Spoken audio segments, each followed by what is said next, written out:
workout, we're going to go over self-defense, stick fighting for self-defense using your self-defense walking stick. This is a 54-inch Joe. You might have a 48-inch dowel rod that you sanded down and oiled up for self-defense.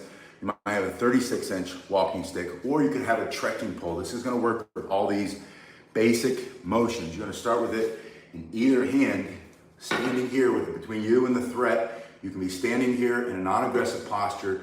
He's coming closer. You can tell him, back up, get out of my way. He doesn't. You can immediately bring it up between his legs, up under his chin. Maybe he's reaching to punch or grab or choke or stab you. You smash that hand. You can also swing in this motion, smashing across the head. You can take the legs out, all from this position here. It's in your back hand. You can thrust. You can turn your thumb over, hitting him with the long part of the stick. Bring it back, hit him the other way. You can bring it into your front hand by answering your phone, bringing it to your ear. Put it here. You can thrust here, thrusting through his eyes, his nose, his face for self-defense. Whatever you can remove or destroy. It comes from Tim Larkin's book, When Violence is the Answer. And I put that link, as well as a link to this self-defense walking stick. This is the Joe made by Cane Masters. It's hickory. These are expensive, but you can make your own.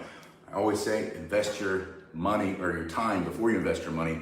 That means go buy yourself, get yourself a broomstick, cut the head of the broom off, practice this motion, practice this swinging motion in either direction, practice striking here, turning it over here, answering your phone, thrust, slide, smash here, bring the backhand through, step, put it through his teeth, box his ears, maybe take out his knees, lower your stance, get lower than him, come up under. All these are very effective for self-defense. I'm going to show you also how I want you to train with your dowel rod or your Joe. It could be the Hanbo, that's the shorter one. Any size that you feel comfortable carrying, you're going to start by holding it in your hand. In my opinion, the best thing about stick fighting is that there's sticks everywhere. You can bring a hiking staff, a hiking pole with you where you go most places, and it blends in. It's like a gray man option, gray woman option. It's perfect for when stuff hits the fan. It's perfect when there are violence in the streets, you're trying to get home, trying to get to the store. When you get caught off guard, you're walking, all of a sudden you're surrounded by a group of people. You can bring it across, you can bring it back, you can bring it through, you can bring it up, coming down, and just keeping two hands on it or using it in one hand will also work. But I'm going to show you how to do this warm-up starting here. Alita, good to see you today. Welcome to the live stream. Been preparing for some self-defense seminars, not with sticks, but with other devices, both short and long. If you get my meaning, I put the link to those below. It's Tim Miller. Tim Miller, you guys know, is an expert in personal security, keeping your home safe, keeping your family safe, keeping your school or your church safe, your business safe. He's got a bunch of courses coming up I'm going to be a part of. So I put the link in the description below if you want to see what those are. They're down here in beautiful Florida. When the weather starts to turn up north, come down here, get some more sunshine every day. You're just going from hand to hand. You're doing this so that you can build power in your forearms. You're also doing this to keep your wrists safe from injury. When you start to do this training, you wouldn't do this to warm up before someone's about to hit you in the face. You might have it in your back hand. He's throwing that punch in your face and you stick this through his face first. You bring it straight up between his legs and thrust, smash, push it through there. Again, box the ears, all those things. But we do the warm up in training. Same reason a boxer jumps rope. I'm gonna get the heart rate up. Same reason a martial artist will stretch on the floor. We don't want to pull anything. You're just properly preparing the body. Patipu Serenu is here from India. Hello, Patipu, I hope I'm saying that right. Welcome. India has a lot of beautiful martial arts, spinning staffs, coming with two hands. The style is a little bit different, but there's a lot of value. A lot of the martial arts most people don't know come from India. before they went to China. They were in India, before Japan, before Korea, before Vietnam, before the Philippines. They were born in India. Silambam is one of my favorites. All the Tamil martial arts. Once you've done that basic spinning, you're gonna start with it in this position so that your elbow is bent in a natural position like you would be walking with it. And you're gonna bring the back side up and over and then back. And this is a figure 8 spin. Now, unlike the longer staff, when you spin, you're spinning kind of for fun, learning different tricks. You can do different kind of moves for spinning, and it's more for show. But spinning with the Joe staff, this is the Joe. The purpose of spinning with the Joe is so that if you had to, you put your hand up, one foot's forward, one foot's back, back up, you're getting too close, you come forward, and then you turn, almost like you're punching with your thumb down, and you can see that that smacks him across the side of his head for self-defense. Again, to Tim Larkin's book, What Can You Remove or Destroy? If you hit him hard enough across the head, into the temple, into the jaw, maybe into the neck, you knock him out, then you don't have to worry about if he's carrying a knife, if he has another weapon, if there are many of them, if there are multiple attackers. Take him out first and then turn and hit this guy, smash this guy here, come here, back here. You can bring it behind you this way and defend yourself. If you've ever seen The Walking Dead, the old series with Morgan from The Walking Dead, when he fought with the Aikido staff is the Joe. And even though when the guy is teaching him this goofy thing that's in the show, I saw that in the clip, never really seen the whole show. The theories and the philosophy he's talking about Aikido were correct, but the moves are not. Those are like American karate moves, which are kind of goofy in my opinion. The way you use a Joe staff is the way I just showed you. So you can come forward here and you can bring it back here. Everything else is not going to involve spinning unless it's switching your hands. You might use it that way. But I want you to warm up with this basic spin. Think about doing a figure 8. It's exactly the same as you did with one hand on your bow, with your hand in the middle. The difference is because the weight is now distributed unevenly, a little bit here and a lot there, you're gonna feel the way it pulls your staff, and it's gonna be a lot faster, meaning that you're gonna hit him for self-defense a lot harder than you would with the bow using this motion on the Joe.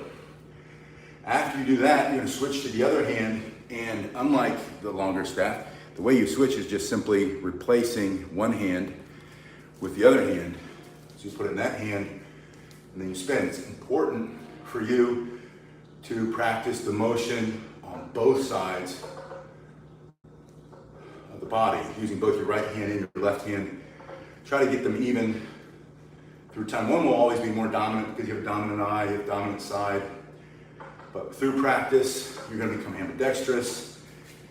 It'll start to flow better as you switch sides, switch feet, so that when your left foot's forward, your left hand is forward. When your right foot's forward, your right foot's forward. Then there's a spin, which is a hand transition. You're just changing grips.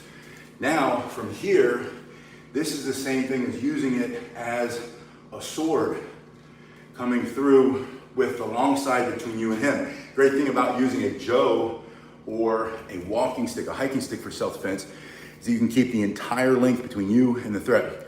Vayner Bronkhorst is here. Vayner's in South Africa. Hi Vayner, I hope I'm saying that right.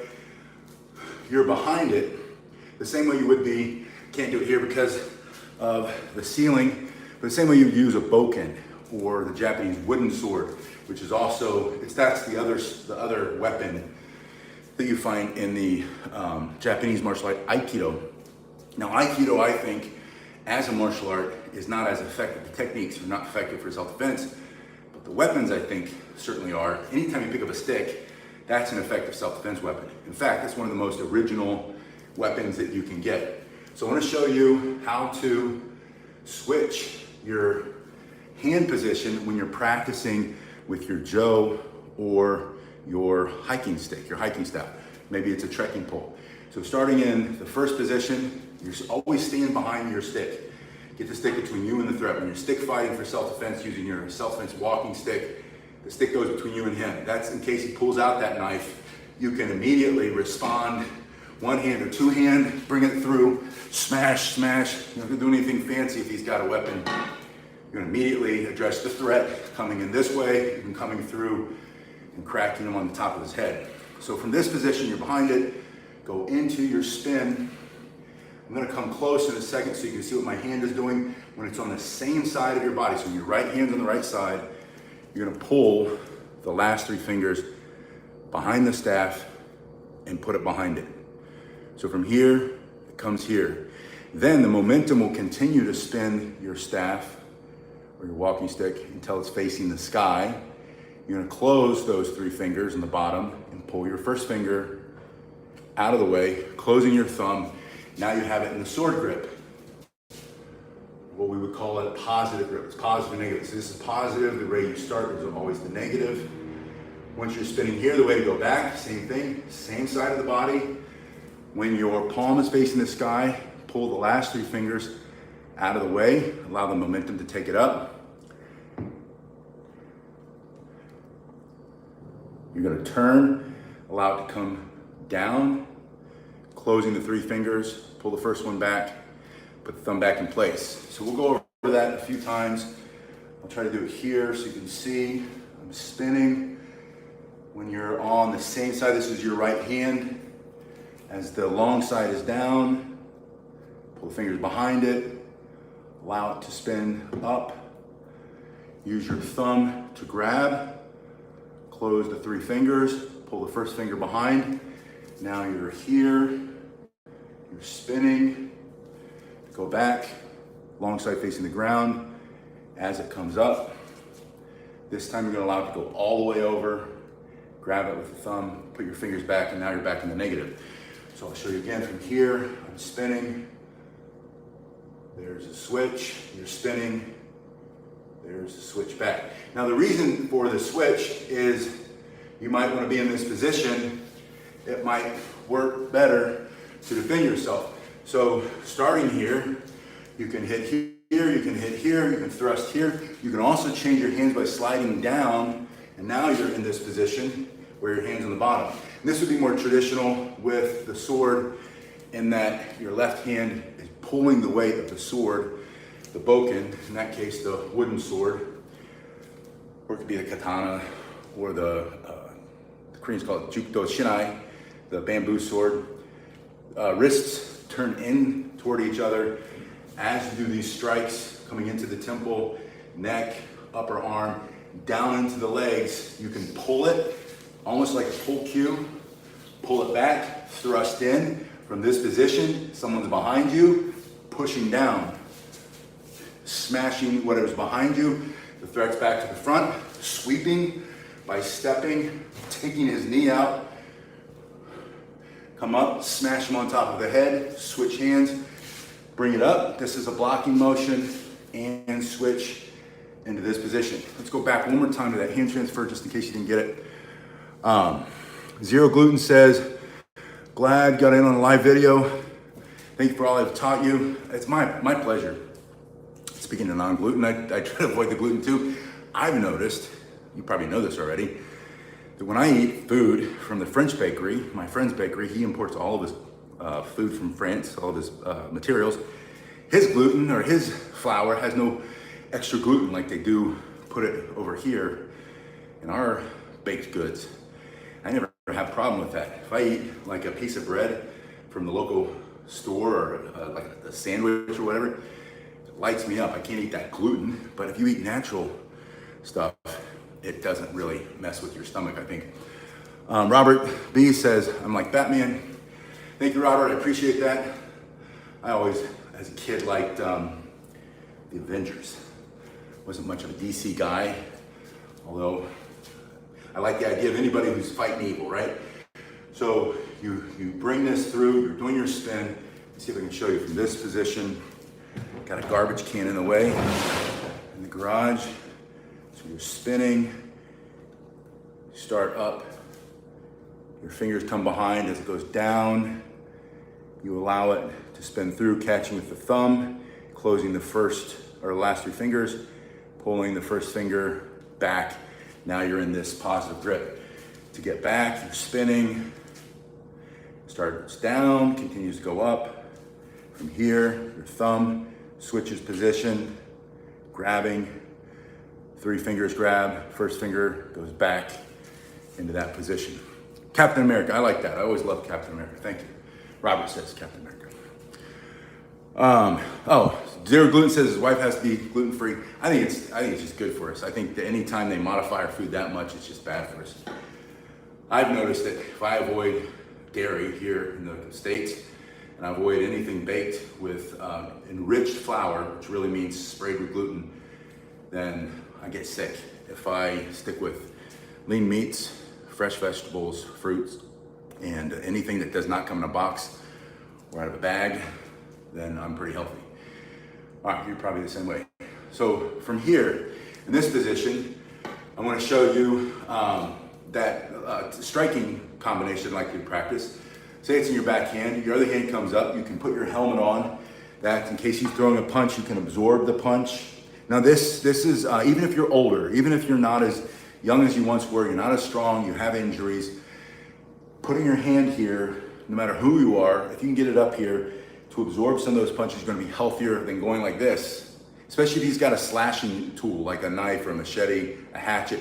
If you go like this, you expose all of the soft tissue and all of the things that he can slice through and take your life. If you go like this, you're gonna get cut, but you're probably not gonna bleed out. And you're probably not gonna lose use of your hand because you're not gonna be able to get to, he's gonna run into bone and all the stuff, the muscle on the outside before he gets to all that stuff. So the first thing is put this here, put this on your head. Shogun, who, when I was in Tokyo last, we stayed in the Prince Park Hotel, which overlooks the Shogunate, which if you've never been there, Shogun, you should go. You might enjoy that. I like the old Shogun. I haven't seen the new Shogun. Maybe you've been inspired by the new TV series, but I grew up on the old TV series. Anyway, so you bring your hand up here, driving your elbow into his face. You can then bring this backhand forward, striking, as I said before, turning your thumb down, brings the backhand through, hitting him on the top of the head. Now it's in your backhand. Grab it in your backhand and punch. Just like you're gonna punch the Shogun right in his mouth. Not this Shogun, the original one. He was, hurting all the, taking the, it was a political war.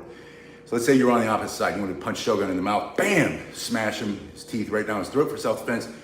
But instead, you've got this stick, so you're gonna bring it across, boom, right in the side of his head, into his jaw, into his neck, knocking him out for self-defense. So imagine it's in your backhand, you have to defend yourself, give him the command, get out of my face, you're too close, I'll defend myself. Don't let anybody take your life, your freedom, your dignity. They want your wallet, your gun, or they have a gun, you have a wallet, or a knife. They've got a knife, and you've got a phone, they want your phone, they want your money. Give them your stuff. You can always get more stuff. You can't replace your health. You can't replace your life. You can't replace the lives of your family and your kids. So fight for that. You can't replace your freedom. Fight for your freedom.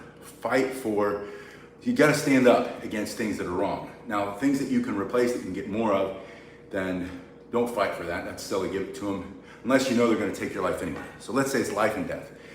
Your hand's up, you tell him to back up, he keeps coming. He's some punk thug, he's some entitled, empowered criminal, and you're gonna stick this through his face, this hard piece of hickory smashing the teeth down his throat or into his nose, into his throat. As you're coming forward, then you just turn your shoulders a little bit, turn your hips a little bit, turn your thumb down, using the backside to crack him across his head. That throws it to the other side of your body where your hand is waiting, and you're gonna bring this across using the long side, this hard bar of hickory, cracking the side of it makes you follow through when you practice.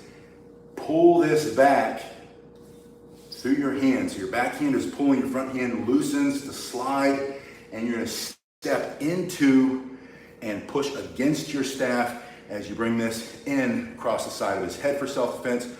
Pull your hand in and then thrust. From here, we'll do this combination a couple times. Then I want to show you how to block and smash. Yeah, J-Rex says without the stick, you can do all these with your knife hand. So a lot of Hapkido If you've ever done the Hapkido and you worked with the Hapkido or the old jiu-jitsu instructors, not the Brazilian style, BJJ is almost completely different these days, but the old Budo Japanese style, they would do a lot of joint locks, manipulations, striking pressure points, but they would also do intercepting and blocking with their arm, using the arm as the sword or as the stick, which is really fun practice if you've ever learned that or done that. You kind of get close to that when you do the hubad lubad in the Filipino martial arts, Kali, Salat, Eskrima. All right, so from this position, get the hand up, give your command, you're too close. This is self-defense. This comes from Tim Larkin's book, When Violence is the Answer, not the techniques, but the principles. Pay attention, situational awareness. Number 2, get into a better position, put one foot in the front of the other in this case. Put your stick between you and him, get your hand up, give the verbal command, and then take a deep breath, ask yourself, what can I remove or destroy? His ability to see, his ability to be awake, his ability to breathe temporarily, permanently, his ability to breathe and stand up. Maybe you hit him here, maybe you hit him between the belly buttons and the privates. You can go straight down instead of up. It's a great thing about stick fighting for self-defense. With your self-defense walking stick, you can hit him anywhere simply by pointing your thumb at it. So you're gonna point, smash him, bring this across, backhand, pushing. This is a horizontal strike across his face, or you can even bring it up diagonally, breaking his ribs. Just pull the hand back. If you want, you can thrust through his face. Then bring your hand, this hand doesn't move. I'm not sliding this one, I'm pulling with the backhand, which allows me to bring it up either down on top of his head, knock him out for self-defense, or to the side of his head for self-defense. Pull, bend your knees, get lower than he is, and then thrust to finish him off and move him back. So you can practice that all over and over and over again. And thanks for being here. I hope you have a great day too. J-Rex says, grab the top of the knife hand, turn it all about. If he's got a knife and I've got a long stick, 54 inches, I don't care how long his knife is, I want to fight behind my stick. I want to knock him out before he gets close enough to stab me with that knife. I'm not going to be trying to take it. And if he had a knife, if I don't have anything in my hand, I'm also going to try to close that gap and smash through his face if I can knock him out or intercept his face with my elbow. I could also try to go for that knife hand, grab the top of the knife hand. You're likely going to grab part of the knife. You might lose some of your fingers. That's why you don't want to mess with somebody with a knife if you can. If you see it coming, don't be there, right? That's where situational comes in, situational awareness comes in. That's always the first principle of self-defense. Now, I know it's popular in a video. I think Icy Mike did, that self-defense or situational awareness is trash, and he gave his argument for it. But I think, like a lot of us, he likes to find the right title for an algorithm. Or he might honestly believe it, or his perspective is different. I think if given his scenarios, yeah, maybe he's right. But I think overall, generally, with most professional self-defense people who have been teaching and also involved in self-defense with themselves for a long time, they'll say, if you can avoid it, don't be there, right? If you're staring at your phone and a guy comes up on a back of a moped from, maybe he's here visiting from Venezuela. He came through an open border and he belongs to a group called Tren de Aragua. And he happens to be looking for people with their phone open. And he comes up and cracks you on the back of the head with some blunt object and rips that out of your hand. You failed the test of situational awareness. If, however, you have your back up against the wall and your phone is in your pocket and you're waiting because you have to be outside for whatever reason, maybe you're waiting for a ride, and you see him coming, you can walk away. Or even if you needed to use your phone and you stopped, put your back up against the wall, and you held it like this so you don't lose your peripheral vision, and you see the guys in the moped, you hear the little sound, you put the thing in your pocket and walk away. That's what situational awareness is. It's that simple. Pay attention while it's happening. All right, so I want to show you basic motion. This is practice. This might not be something that you do, but it might work for you. Start with your backhand. You're going to bring this up. As you bring this up, imagine that you're smashing his hand or you're smashing through the bottom of his chin, right? Then I want you to slide and I want you to step on that strike. So this is the thing that we practiced earlier. We're just breaking it down a little bit. So 1, 2, just practicing 1, 2. Now you can do this, you can break this combination down and do it with a lot of other strikes or whatever. There's no one way, right? There's never one way. Don't believe anybody to tell you there's only one way, there's only one martial art that works. Everything else is garbage, bull crap. It's all about the person who's doing it. You can be like a Chuck Liddell and do old style karate and break everybody's jaw for years before you get a little bit older and then you start losing fights. But you bring it up, that's what I think happened. I don't know. That dude was vicious. All right, so you bring it up, step, and strike. Now from here, I want you to add a blocking motion. And I don't believe in, it's not that I don't believe in blocking. I don't think blocking is appropriate in most situations. I'd rather hit him before he hits me. But I'm gonna show you this block because it's a good transition and something to practice with your Joe martial arts staff or when you're stick fighting with your self-defense walking stick. All you're doing, your front hand doesn't really do anything except for pivot or turn. Your back hand, think about lifting your elbow, don't lift your hand. If you lift your hand, when you focus on the hand, especially in a lot of traditional martial arts, you often put it in the wrong spot. You put your elbow out in the wrong spot. But if you lift your elbow above your head, then this will be in the right spot to block. Think of the roof of a house and intersect. Then I want you to switch your hands to here. So you're here, all you're doing is sliding one hand across the other one. So starting in this position, bring it up, step and strike, lift, and switch your hands back to here. Starting over in this simple position. 1 step, strike, lift the elbow. If you want, you can start to add the step when you bring the back foot forward. It now becomes the front foot because the left hand is forward in that strike. I'm thinking about striking against his temple, knocking him out, whatever you have to do, hit his hand. 1, that's a strike, sliding, step and strike. You can step back or you can step off the angle for the strike and the block combination and then come forward. He goes by you, he only sees you out of one eye. You see him with both eyes, you have the advantage. So it's 1 step, 2, slide back or slide to the side, lifting your elbow, switching your feet. Notice that he's going by here. I pulled myself off of this angle, and here's the one part where everybody gets stuck. It's changing one hand past the other. Now, you can practice doing it side to side. Silent Walk, good to see you. Thank you for being here. J-Rex says you can attack inside of the knee joint with the long stick, absolutely. Just like if you've ever fought and you kick anybody inside of their knee and they buckle to the ground and then you punch them in the face for self-defense, that's also a very effective. Anytime you hit that inside of the knee, it's very sensitive. And because of the way the knee joint's made, you're right. You're gonna knock them down. MD Muzaffar, good to see you. Sinjaman, thank you for being here. Great to see you again.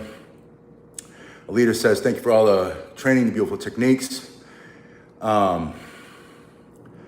Yeah, training is key, J-Rex says. Yeah, Robert, we were talking about the eating good food keeps you healthy.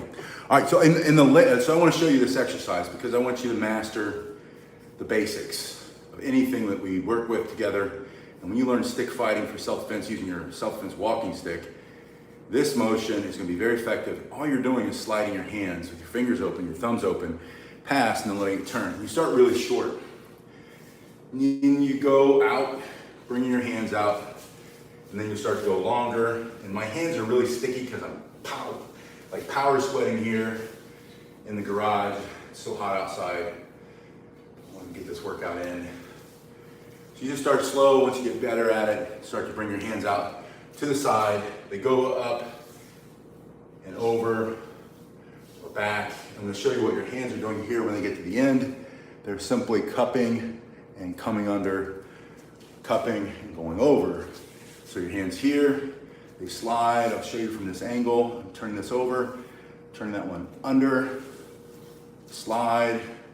Back hand is facing up, now it's facing down. Front hand's facing down, now it's facing up. So you can practice that and you'll get better proprioception, timing distance, spatial awareness. You'll get better handling of your stick fighting with homemade, or with your self-defense, stick fighting for self-defense is what we said, with your self-defense walking stick, trekking pole, Maybe you got the Brazos walking stick. Those things are great. Maybe you made one the last time you were on a camping trip, you found some great sticks, or you were out in the woods, you made your own. There's no way to do it wrong.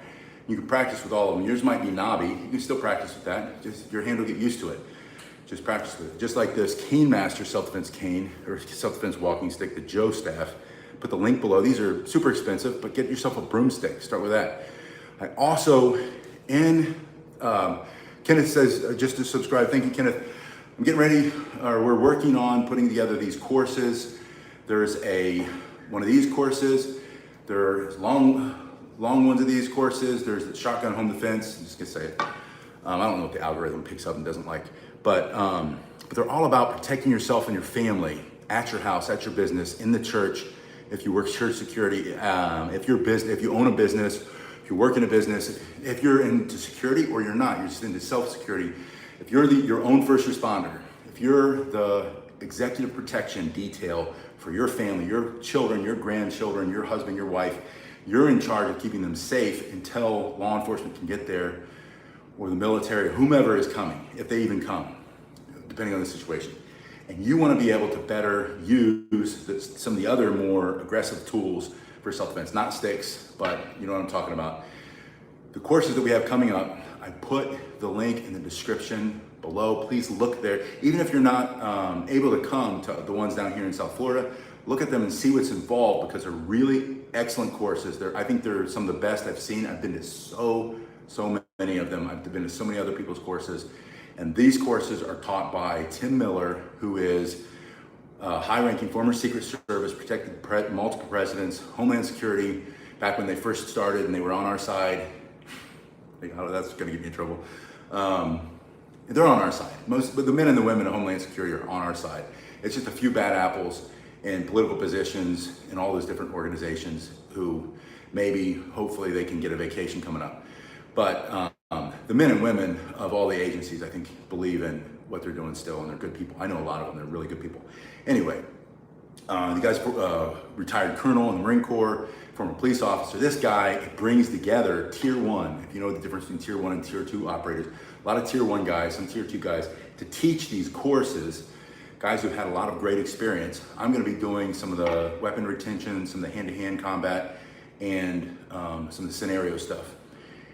And then just helping on the range, helping wherever I can. But I put all of that in the description below. So if you wanna go, and you can come and see us, and if not, make your own or look for one that has the same kind of stuff in it. Zero Gluten said it has a hickory walking stick. I love hickory. These are hickory. It's tapered on the ground except for jabbing, thick on the handle. Yeah, excellent for striking, great for walking too. J-Rex says footwork is essential. J-Rex, have a new hip since March, and I had to take a lot of time off, and I'm back into training. It's mostly healed. So a couple months before I could do really the same things I used to do. But I start every morning with this. Actually, I start 1, 2 to get warmed up, because this hip needs replaced, and this one's on fire right now. But I still have to be able to move, because I believe if you can throw 2 punches and get to the side, I learned that back when I was a kid, and then it was reinforced. This guy, Pat McNamara, teaches one of the best self-defense courses I've ever seen. He's a tier 1 guy, former Delta operator, or CAG, or whatever you want to call him, depending on what your experience is, what that is. And I was at his course, and he's like, man, most of these guys, you'll see, they can't do 2 punches and step to the side. They've got lead feet. And then, and I'm like, you know, these guys, because most of them were former Green Berets. And I've trained with those guys. So I said, yeah, I've seen it. But it's hard to believe, because you think, you know, just assume they automatically know how to fight. Even if they've done a lot of jujitsu, you know, it's better if you don't have to go on the ground. If there's multiple attackers, somebody might come up and stomp your head while you're trying to jujitsu the guy.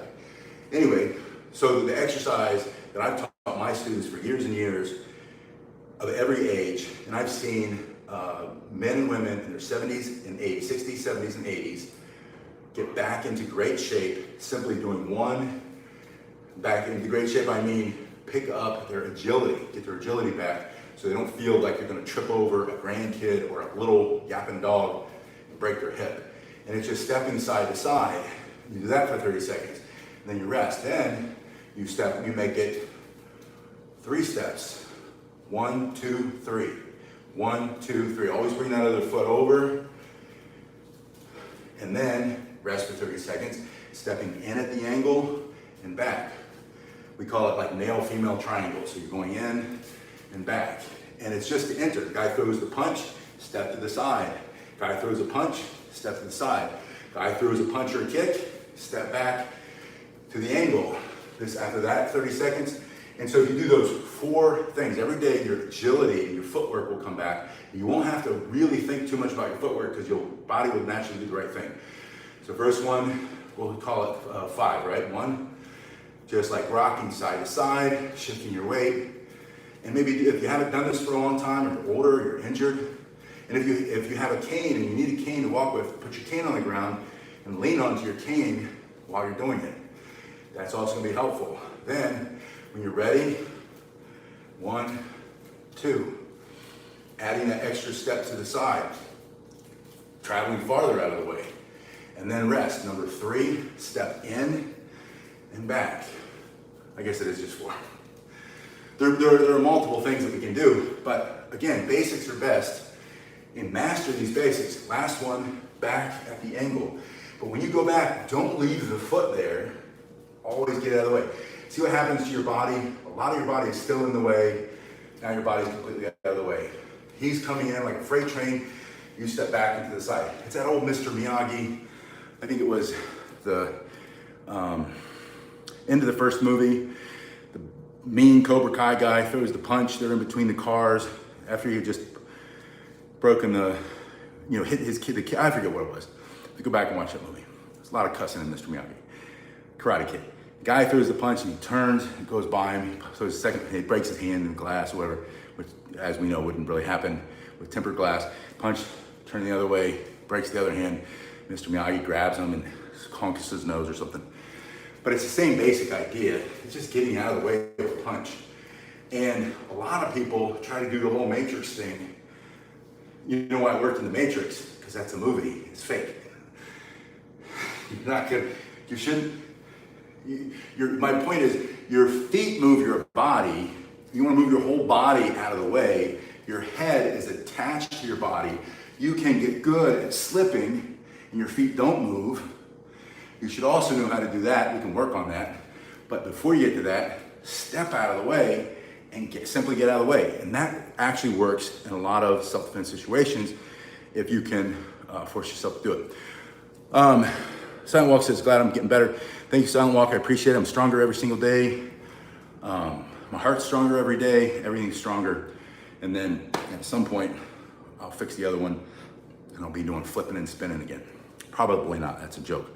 But I won't have pain. I'll be able to sleep through the night without waking up 20 times because I have searing. It feels like a poker going through my hip. Some of you guys know what that feels like. Anyway, it's great to see you. Don't complain about it. Everybody's got their own stuff, right? And we'll see you guys in the next week. Anything to increase reaction speed, get yourself a tennis ball, poke a hole in it. Be careful if you use a knife. Best thing is like a steak knife, real small. Take your time, make a little plus symbol, little cross through the one side, turn around the other one. Well, I say be careful because it's gonna bounce and you can slide and cut your hand. So put that little hole through it, push a piece of string through it, tie a knot on the other end, or tie it around the ball and tie it. And then tie that on a tree limb, and then punch it. Punch.